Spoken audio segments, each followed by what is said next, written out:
All right, so we just got back from the expo. Got checked in for the race tomorrow, getting everything squared away, going through gear and getting packed up for tomorrow. Um, I have a new wetsuit that I've worn twice that I'm trying to figure out if I'm gonna use tomorrow or not because it still feels like it needs to stretch out and break in a little bit. And so I'm trying to figure out which wetsuit I'm gonna use. Um, I got options. I've also got a new set of form goggles, which are super rad.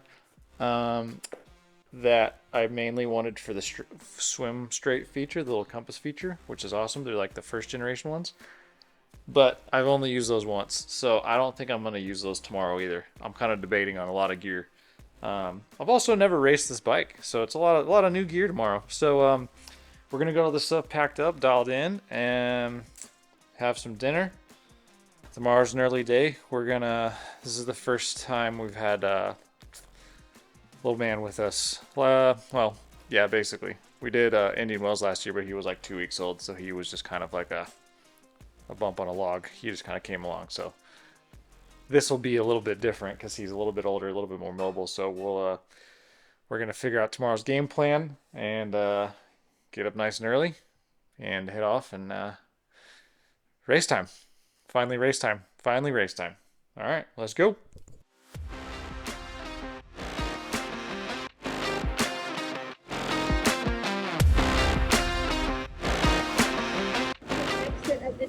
All right, so it's race morning and it is very rainy. Hopefully it's cleared up, but rain came in pretty hard for about 15 minutes, and it's soaking wet.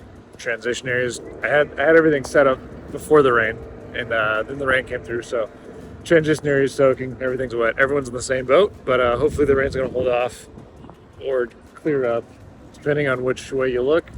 Looks like it's sunny behind me. It's not looking too good over there, but it's race day, and we're gonna give it a go. So I think I can go under an hour on this course, and if I can do that, I got a good chance of getting on the podium. So we'll see. So on to the actual race review. One thing about this swim that caught me and a lot of people out was because the storm rolled in, the wind was really blowing and the water was incredibly choppy. Saw a lot of people backstroking and just kind of doggy paddling their way through, but I had managed to get through the swim pretty good. Came out in the water, felt like I wasn't spent. Kind of saved myself, felt good. Going into T1, just kind of doing as quick as I can, throw my shoes on, get my helmet on. It was a long, long run until the bike line. So I was able to run out, mount my bike, get going nice and steady. It felt strong. It's kind of a down and out course where you just did loops.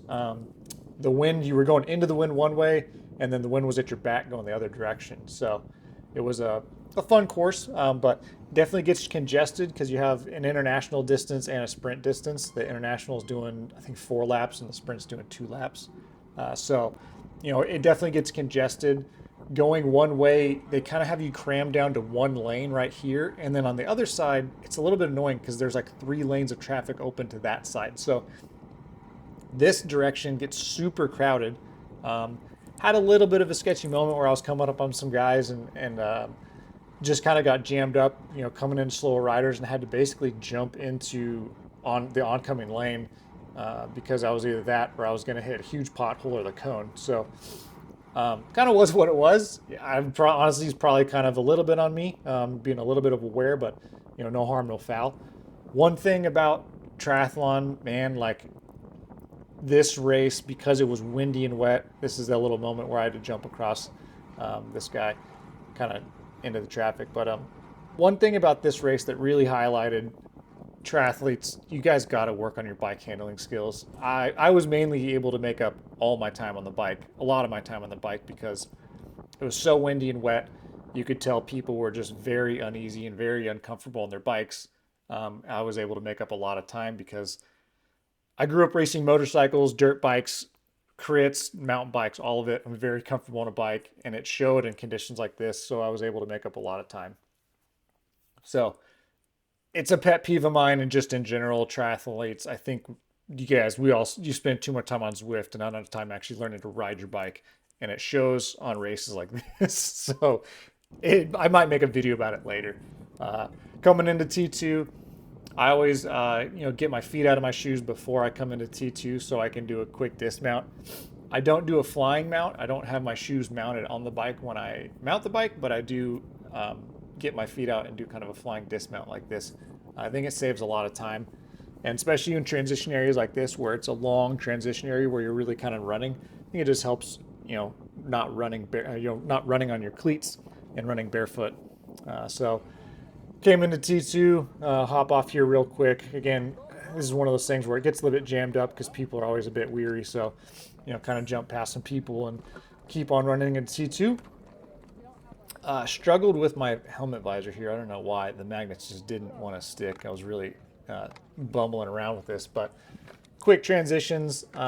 One thing, too, I think triathletes should always work on transitions because I tend to make up a lot of time in transition area as well. And you just do it quickly. I don't know what people are doing in there, but they're really taking their time. All of my gear was soaking wet because I set up my transition and then it poured rain like right after I got everything set up. So shoes, everything was really wet. I was a little bit worried about getting blisters or something because my shoes were so wet, but luckily I didn't. And didn't really get any video of the run. Wife was busy with the kid, but came in super strong. Ran like a 21, just under 22-minute 5K. About killed myself. I think my last mile was like 6:30 because I thought I had to beat someone that was in my age group. Turns out they were in a relay, so I didn't even have to pass them. But total time was an hour and 3 minutes for the whole race. It's a great time. Was super excited to get first place. First time I've won in any triathlon, really any endurance sport in a really, really long time. So even if it's a little local try, these little local races and sprint distances, super cool to kind of get a first place medal, stand on the top of the podium, and represent sponsors and these people that have supported me, like Peak Cocktails and McGovern Law Group, clothing company, and AML is a company, my brother's company. Just people that I can throw out and kind of feel like a pro, even though I'm just some junk, washed up dad.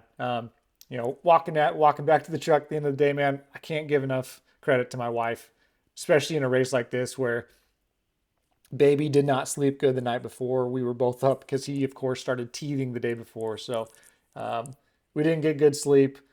She's out there in the rain with our kid. She was a trooper holding it down. I can't give enough support. I can't give enough credit to her for supporting me through these races and coming out, being an awesome sport, and allowing me and supporting me doing these races. So she was super excited to see me win, and it was just kind of a fun little family day. Took off after the race, went to grab some brunch, and had a great day. But man, I appreciate you guys watching this video. I'm glad I get to do an actual race review video now. Now that we're starting race season, but next race I'm probably going to be in July. I'm not sure if I'm going to be able to make it to any more races until July, but I got a lot more stuff as the season comes out. I appreciate you guys following along this far, and hey, like and subscribe and do all the things on this page. Click the links and follow the companies that support me. Appreciate you guys. We'll catch you next time. And until the next race, the next video, I got some cool stuff coming out, some cool videos. I'm going to do some more reviews and going to do a wetsuit review here pretty quick about kind of budget versus high-end wetsuits. So come back for that, subscribe, and we'll catch you guys next time. Bye.